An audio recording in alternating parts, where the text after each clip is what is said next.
سامعین گرامی قدر کہ نہ صرف یہ کہ ہمارا دعویٰ ہے کہ جناب مسیح مظہر ذات خدا ہیں، بلکہ جناب مسیح کا اپنا بھی یہ دعویٰ ہے کہ میں مظہر ذات خدا ہوں۔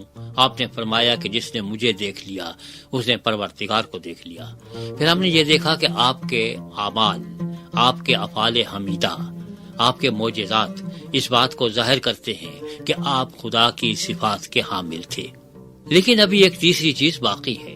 کوئی شخص یہ کہہ سکتا ہے کہ ہاں، آپ ایک شخص کو یہ کہتے ہیں کہ صاحب یہ پاکستان کا سفیر ہے، اس شخص کے پاس کاغذات بھی ہیں جو یہ ثابت کر رہے ہیں کہ یہ پاکستان کا سفیر ہے، اس کی حرکتوں سے بھی ظاہر ہوتا ہے کہ پاکستان کا سفیر ہے، بڑی ساری گاڑی لیے پھر رہا ہے، 10-12 آدمی اس نے اپنے پیچھے لگا لیے ہیں، پروٹوکول اس کو مل رہا ہے۔ لیکن کیا حکومت پاکستان بھی اسے اپنا سفیر سمجھتی ہے یا نہیں؟ اگر حکومت پاکستان کہے کہ یہ میرا سفیر ہے ہی نہیں، جھوٹا ہے، تو چاہے اس کے پاس کاغذات ہوں، چاہے اس کے پاس بہترین گاڑی ہو، چاہے اس کے پاس بہترین پروٹوکول ہو، اس کے باوجود اس کا دعویٰ جھوٹا ہے۔ تو اب ہمیں دیکھنا یہ نہیں ہے صرف کہ ہم مانتے ہیں یا نہیں، آپ نے یہ دعویٰ کیا یا نہیں، آپ کے افعال حمیدہ سے یہ ظاہر ہوتا ہے یا نہیں، بلکہ جب آپ کا دعویٰ یہ ہے کہ میں مظہر ذات خدا ہوں، تو کیا خدا نے آپ کے اس دعوے کی تصدیق کی یا نہیں کی؟ کیونکہ اگر ہم مانیں کہ مسیح مظہر ذات خدا ہے تو یہ ناکافی ہے۔ اگر مسیح خود کہیں کہ میں مظہر ذات خدا ہوں، ناکافی ہے۔ اگر آپ کے افعال یہ ظاہر کریں کہ آپ مظہر ذات خدا ہیں، ناکافی ہے جب تک کہ خدا کی طرف سے تصدیق نہ ہو کہ یہ میرا مظہر ہے۔ کیا خدا کی کوئی تصدیق موجود ہے یا نہیں؟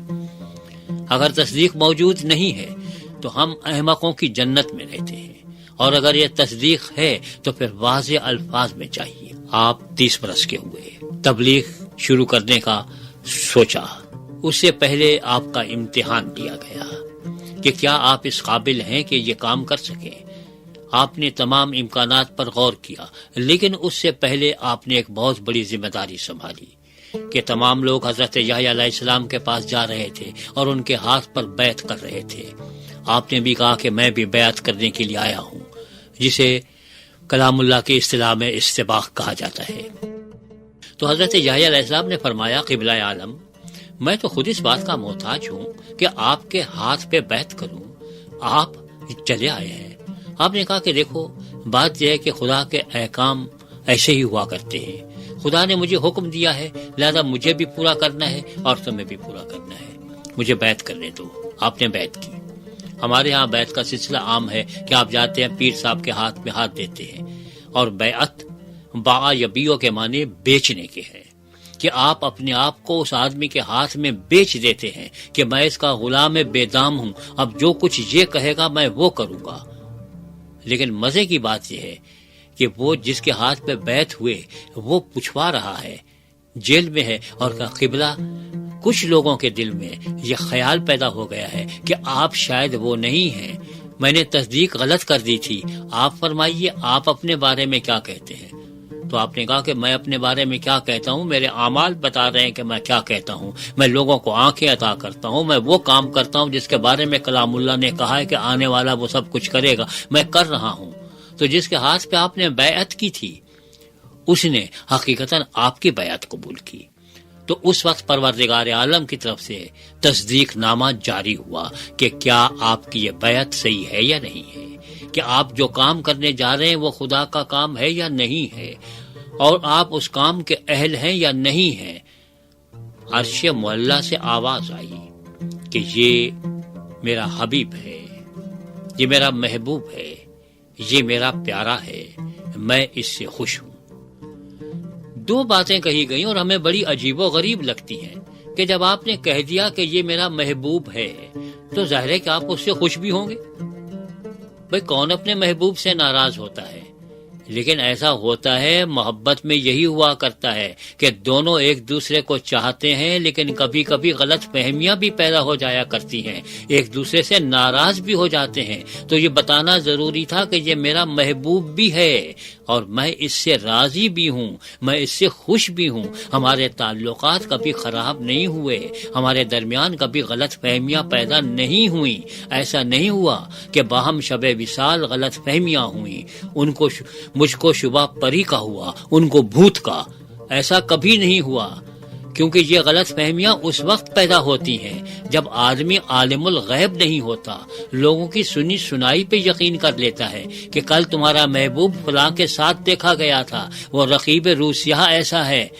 لیکن یہاں دونوں عالم الغیب ہستیاں ہیں، غلط فہمی ہو نہیں سکتی، اس لیے میں اس سے خوش ہوں اور میں اس سے راضی ہوں۔ یہ تصدیق ہے کہ یہ واقعی وہی ہے جس کے آنے کے لوگ منتظر تھے، کہ یہ وہی ذات منتظر ہے۔ لیکن کیا واقعی مظہر بھی ہے یا نہیں؟ کیونکہ آپ کہیں گے یہ کہا کیا، یہ تو میرا پیارا ہے، یہ میرا حبیب ہے، مجھے اچھا لگتا ہے، میں اس سے خوش ہوں، لیکن اس سے یہ کہاں ثابت ہو رہا ہے کہ یہ تصدیق موجود ہے کہ یہ میری ذات کا مظہر بھی ہے؟ تو دوسرے مقام پر یہ فرمایا کہ یہ میرا حبیب ہے، میں اس سے خوش ہوں، تم اس کی سنو۔ یہ سننے کی دو باتیں تھیں کہ ہے تو میرا پیارا، میں اس سے خوش ہوں، لیکن اس کی ماننا نہیں، افواہیں اڑا دیتا ہے میرے بارے میں، صحیح باتیں نہیں بتاتا ہے، ہماری محبت کو بڑھا چڑھا کے بیان کرتا ہے۔ تو کہا کہ یہ جو کچھ کہتا ہے وہ سب کچھ صحیح کہتا ہے، نہ غلط بیانی سے کام لیتا ہے، نہ حقیقت سے زیادہ بڑھ چڑھ کے بیان کرتا ہے، نہ اس سے کم بیان کرتا ہے، تمہیں اس کی سننا ہے۔ اور جب یہودیوں نے یہ سنا ہوگا تو ان کو وہ بات یاد آ گئی ہوگی کہ حضرت موسیٰ علیہ السلام سے پروردگار عالم نے فرمایا تھا کہ میں تم جیسا ایک نبی برپا کروں گا، اے قوم بنی اسرائیل تم اس کی سننا۔ اور عبرانی زبان میں سننے کا مطلب صرف سننا نہیں ہوتا ہے، یا سنی انسنی کر دینا نہیں ہوتا ہے، بلکہ کسی کے فرما برداری کرنا ہوتا ہے کہ یہ جو کچھ کہتا ہے اس کی ماننا بھی ہے۔ تو اگر آپ مظہر ذات خدا نہیں ہوتے تو اسی وقت ہوتا کہ نہیں بھائی یہ جعلی آدمی ہے، بناسپتی ہے، اس کی نہیں سننا، یہ معلوم نہیں کیا کیا کہتا پھرتا ہے۔ لیکن پھر بھی دنیا یہ کہہ سکتی تھی کہ دیکھیے یہ آپ کا حبیب محبوب، آپ اس کے حبیب، دونوں کا پیار کا رشتہ ہے، آپ کی گواہی قابل قبول نہیں ہے، کیونکہ جو پیار کرتے ہیں ایک دوسرے سے، ایک دوسرے کے بارے میں بڑی بڑی باتیں کہتے ہیں اور وہ حقیقت پر مبنی نہیں ہوتی۔ ہمیں کسی غیر کی تصدیق چاہیے، اور غیر بھی ایسا ہو جو جب تصدیق کرے تو اس کی تصدیق کو کوئی ٹھکرا نہ سکے۔ اس لیے آپ کا امتحان لیا گیا، اور امتحان لینے کے لیے شیطان کا انتخاب کیا گیا کہ وہ کسی کی طرف داری نہیں کرتا، اور پھر تصدیق ہو گئی کہ واقعی آپ خدا کی طرف سے بھیجے ہوئے ہیں، آپ مظہر ذات خدا ہیں۔ ہمارا دعویٰ، خود جناب مسیح کا دعویٰ، آپ کے معجزات اور افعال یہ ثابت کرتے ہیں، اور پروردگار کی طرف سے یہ تصدیق ثابت کرتی ہے۔ یہاں ایک بات ہم اور کہتے چلے جائیں، اور وہ یہ ہے کہ فرض کیجئے کہ دو شخص ہیں، مرد اور عورت، ایکس اور وائی۔ ایکس کا دعویٰ یہ ہے کہ مجھے وائی سے پیار ہے، وائی کا دعویٰ بھی یہی ہے کہ ایکس کو مجھ سے پیار ہے۔ دونوں کے دعوے ایک دوسرے کے بارے میں یہی ہے، لیکن جب وائی ایکس کے گھر پہ جاتی ہے تو ایکس اپنے دروازے بند کر دیتا ہے، اس کو گھر میں گھسنے نہیں دیتا، یا ایکس وائی کے گھر پہ جاتا ہے تو وہ دروازے بند کر دیتا ہے۔ تو ہم یہ کہیں گے کہ ان کے درمیان کوئی پیار ویار نہیں، یہ زبانی دعویٰ خرچ ہے۔ اگر پیار ہوتا تو اس کو گھر میں آنے دیتے۔ کہتے ہیں کہ ہم ایک دوسرے کو چاہتے ہیں اور ٹوٹ کے چاہتے ہیں، تو بھائی اپنے پاس بلانے سے کوئی پریشانی کیوں لاحق ہو رہی ہے؟ تو آپ کے اس دعوے کی ایک اور تصدیق اس طرح سے ہوئی کہ واقعہ صلیب کے بعد جناب مسیح کو پروردگار عالم نے عرش معلیٰ پر بلا لیا اور اپنا دست راست بنا کے بٹھا لیا کہ یہ محبوب ہیں۔ یہ محبت کا صرف دعویٰ نہیں ہے، بلکہ محبت کے دعوے کی دلیل یہ ہے کہ یہ میرے ساتھ بیٹھا ہوا ہے، ہم ایک دوسرے سے ناراض نہیں ہیں، ہم کبھی ناراض ہوئے نہیں۔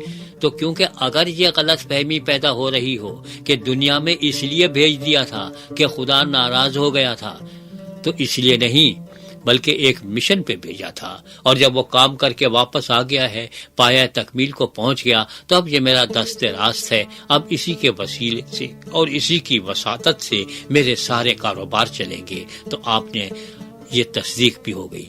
تو اب ہمارے پاس 4 تصدیقیں ہوئی، ایک ہمارا دعویٰ، ایک مسیح کا اپنا دعویٰ کہ جس نے مجھے دیکھا اس نے پروردگار کو دیکھا، ایک آپ کے اعمال اور افعال کہ آپ نے ہمیشہ محبت کا ثبوت دیا، دشمنوں کو سینے سے لگایا، مرتے وقت اپنے دشمنوں کے لیے دعائے مغفرت مانگی، پھر پروردگار کی طرف سے اس کی تصدیق۔ اب اس کے بعد آپ ہمیں اور کیا چاہیے؟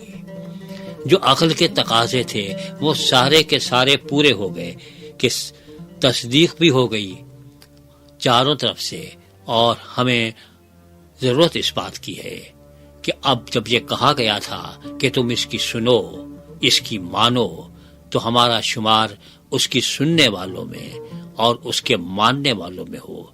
خدا نہ کرے کہ ہمارا شمار ان لوگوں میں ہو جو خدا کی یہ سنی کو انسنی کر دیتے ہیں۔